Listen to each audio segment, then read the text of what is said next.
So hello guys, what's up and welcome back to my YouTube channel. It's me, your girl Barrister Neze, and this is Nezeville. Tough conversations, tough conversations.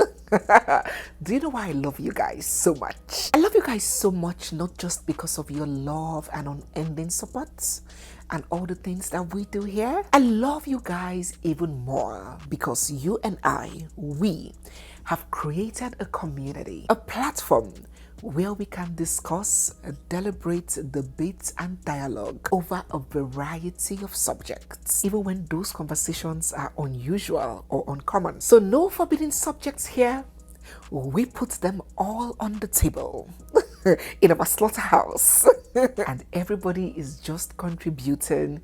And while we are learning, we are also having fun. What better place to be? So if you are new here, you're seeing my face for the first time, or if you've been watching without subscribing, don't forget to hit the subscribe button. Give this video a big thumbs up already.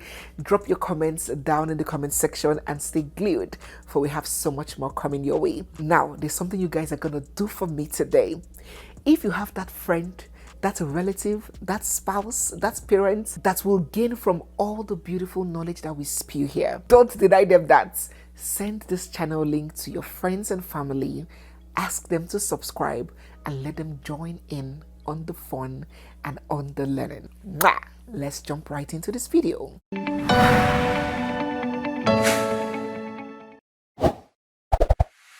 In a video we posted not so long ago, we had this conversation about talented fashion designer Vicky James. I mentioned in that video that many African women have been groomed to always seek to marry up.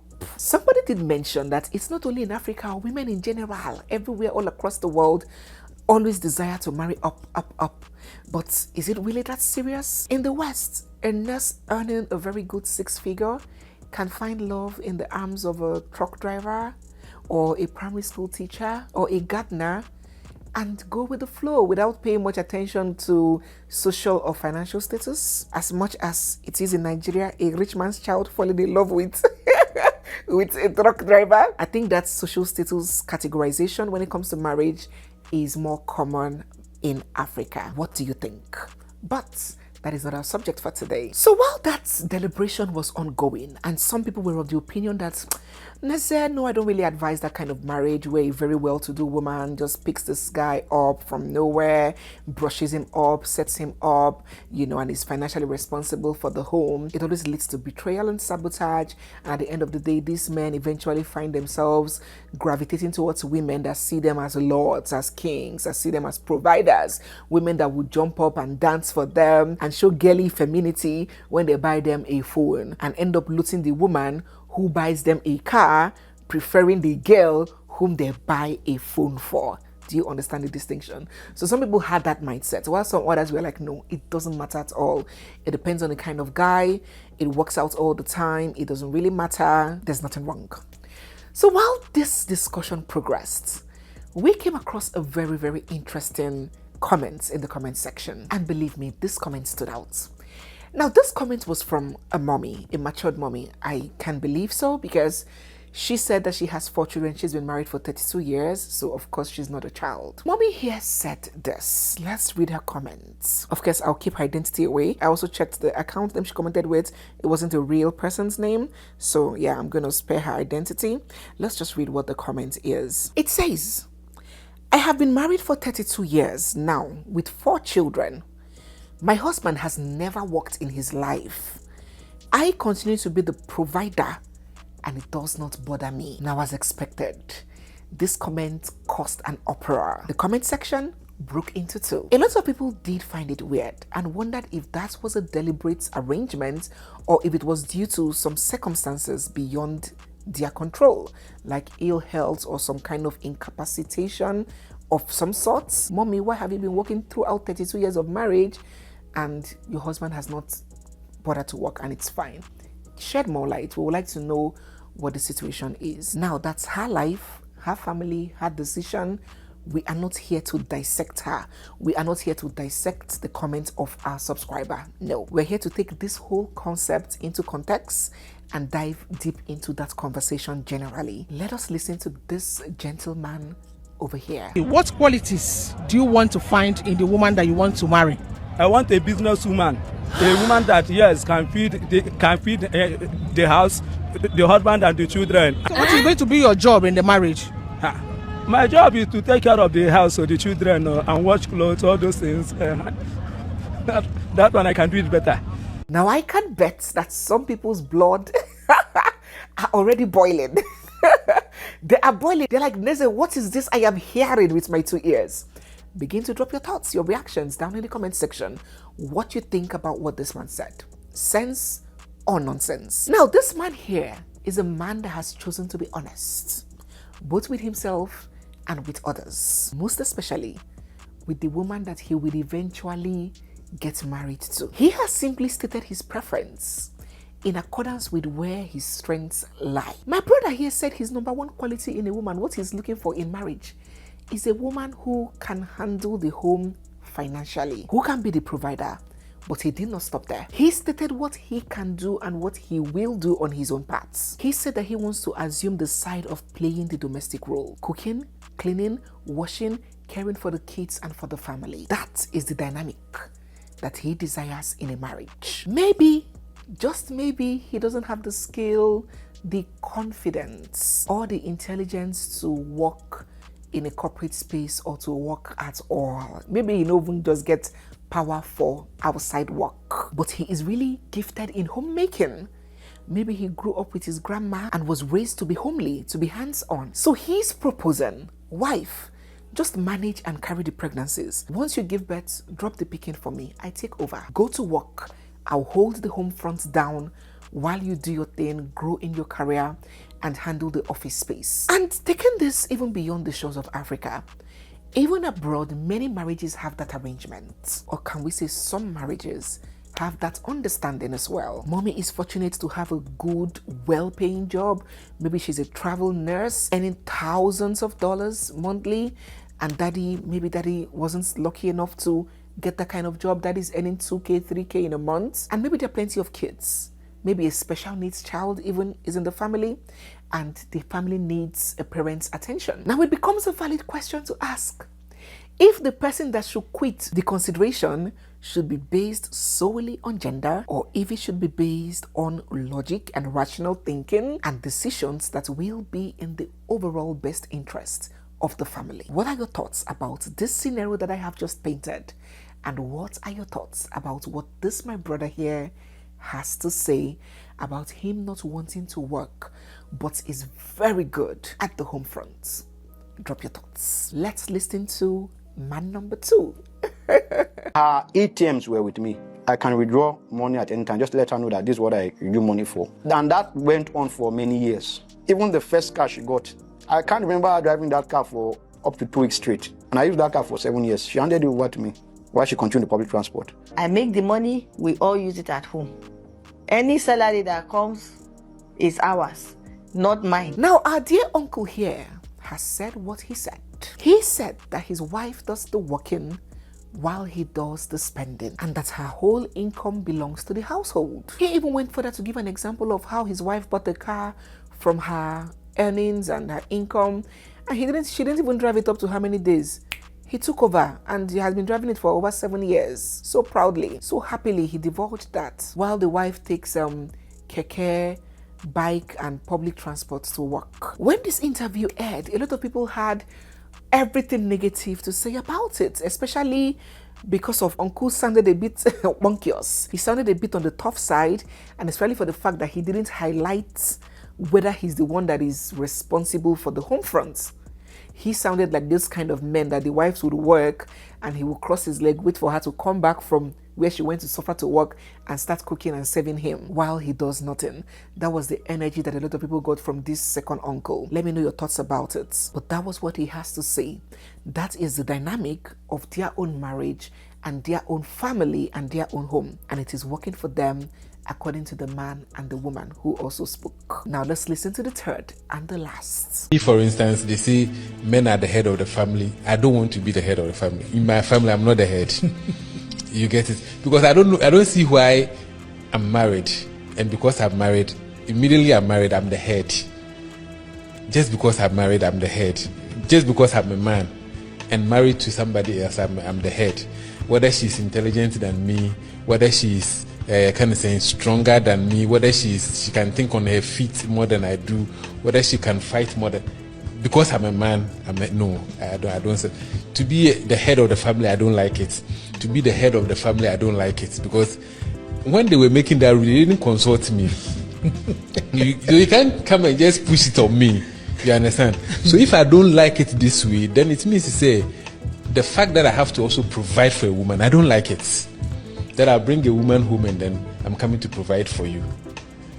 For instance, the woman I married, we all sat in the same class. She's my classmate. We all sat in the same class. We were taught the same lessons. You understand? We graduated the same day. We left to go and look for a job, and we had jobs, and now we are together. You understand? And now it's my money that I have to use to take care of you. What is your money? What is happening to your money? And he said, I can't ask this question. Now, this my brother here, who is married, by the way, is challenging the automatic conferment of head of house on the person, not based on intelligence or wisdom or capabilities or abilities, not based on competence or the strengths that that individual possesses, but solely based on entitlement. According to this, my brother here, why give me a title as head of house by default to lead somebody who is better at leading than me? Why make me lead even if my leadership will lead the family astray? He is insisting that leadership at home should be based on the capabilities and strengths of the individuals involved, rather than making the whole family fall into a pit just because the Bible said. He also was very clear to assert that he does not want to be a provider. That why should he be a provider? He doesn't want to be a provider to his wife. That both of them went to the same school, graduated with results, are working, have 10 fingers and 2 hands. So why should he automatically be the provider? He firmly does not agree with these traditional roles being forced on people, as he put it, all in the name of culture or Western religion. Now, these are very controversial views with several aspects to them. There are arguments for and against them. Let us have this conversation down in the comment section. Do you think that such arrangements are workable and should be discussed? Where two people agree on unconventional arrangements, the woman is very bold, audacious. She is very driven, very motivated, very career-minded, ambitious. She's not really that domestic type that likes children and likes to nurture. She's like those kind of women that think like a man. She's on fire. And on the other hand, there is this man that they're falling in love, and this man is more on the homely side. He loves nurturing. He's very much in touch with his feminine side. He wants to stay home. He wants to take up these roles that the woman would have ordinarily taken up in exchange for her taking up his. What do you think about that arrangement? Do you think it's fine for these roles to be switched as long as the both parties are fine with it? Or do you think that it is a distortion of God's plan and it does not align with nature? Is it something that you can give a try? Let us get your thoughts and your experiences down in the comment section. Or are you team Neze? I beg. That one does not align with societal and biblical mandates. Anudu. It is good for a man to have a handwork. Even if I earn more than him, let him show working. Uncle Brossier, go and work. What are your thoughts? Let us get them down in the comment section. What do you think also about this, my brother here, who is strictly against the automatic conferment of head of home on a man simply because of gender, even when he is less competent than the people that he is leading, according to how he puts it? Do you believe that what he said is sense, or do you believe that it is nonsense? Let us get your thoughts down in the comment section. So while we drop our thoughts on that, let us conclude with this story. This story that caused a big volcano and a big hurricane on social media last week. So there is this gorgeous lady who goes by the name Le Witch on social media. she is an OnlyFans model. Well, that's what they call themselves. The OnlyFans platform is a content subscription platform where creators earn money from users called fans. These users pay to subscribe to contents that are usually not open to the general public, and its original design were for people like, chefs, fitness trainers, life coaches, and, people who have some kind of skill or knowledge to pass and they want to pass it for a fee. But before we could say Jack, this platform was overtaken by entrepreneurs of the flesh who utilize it to market their stock in trade. So what these merchants of cryptocurrency do is that they open this OnlyFans page and begin selling adult content, their own explicit content, to users. You subscribe, you pay a fee to get access into that OnlyFans platform. That is entry fee. When you go to a club, you first pay at the gate. I don't know what it is now, but back in the day, before you enter the club, you first pay at the door. Then when you enter the club to buy drink, you will pay. To eat asu and peppered goat meat, snail, you will pay. So this OnlyFans, to get entrance first, you will pay. Then when you are inside, you can then make a variety of requests. When you enter a place, a restaurant, and they give you a menu. If you want shak, if you want pomo, you pick one. There too, there's a menu. If you want to see inside my V-boots, $100. If you want me to bath for you, bath, now Sahu, you'll be watching, $200. That's e-bath. If you want me to romance myself, while you view from the comfort of your home, $500. There are different price models. Even customized request a day. You follow for there. You can customize your request. I want this, I want that, I want this. Hagoya can kwabi and give you. It comes at a customized fee as well. Apiagi invoice. They give you your invoice. You remit. Sometimes under special arrangements, with the right bar, you can meet for some physical treats. So that is what these merchants of the flesh do. Come and see people's sons. Come and see people's husbands, people's boyfriends, flooding and subscribing in their drones. This OnlyFans business have become so lucrative for women in Nigeria and all across the world. I mean, this lady here, Sophie, raked in over $50 million net profit. Not gross, net profit. That is after all expenditure has been deducted. She raked in $50 million in the year 2023 only from income from OnlyFans. This talented singer that trended for some time many years ago, Iggy Azalea, I hope I'm pronouncing that name well, she left music to face OnlyFans business, and she makes $9.3 million monthly in OnlyFans income. Now that's a lot of money. Music could definitely not give her that. So in essence, this OnlyFans business is fast becoming and has indeed become a lucrative business for women who are in that line of business, if you get what I mean. So that is exactly what our dear sister here was into. She was cashing out big time. Her subscriptions were off the hook. Guys were trooping in their numbers to subscribe and watch her nudes, and in the heat of their excitement, something happened. So a few days ago, this lady dropped a bombshell on social media, announcing that the big question was popped to her, and she said yes. So she is officially engaged. She's off the market. She is engaged to be married. And some people were like, you say what? Hey! Ekwensu e romance ya mami wata. Ekwensu e romance ya mami wata. The internet broke into two, especially from some men. Some men were so upset they took it personally. I said, why are you guys fuming?